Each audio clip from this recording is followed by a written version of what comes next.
Yết na in thô ca thu bê căng in Sinh mi tâm ta cốp quy cùng in si min In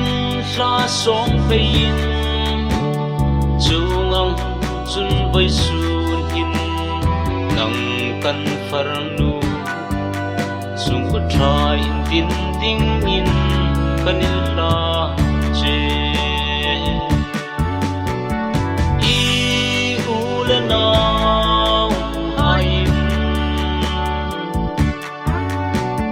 Malsom na tamtang tong dingin kan ila che Ipasal ta din parmoy takong nila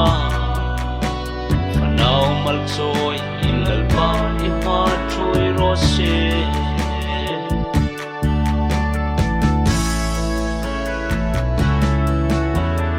Way sun hin farnu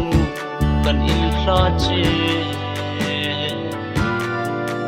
Ipasal ka di ring luhung nila In sung ta dingin Brebra nung ta kangin luhung nila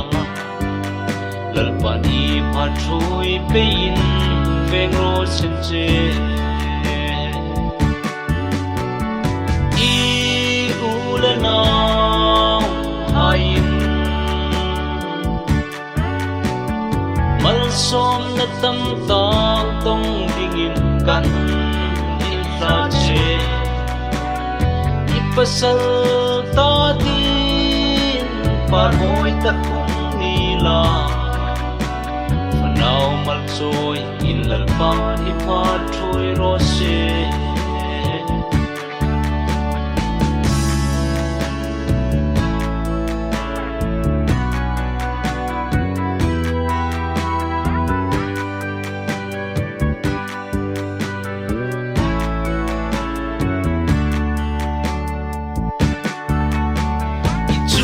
Zule ilen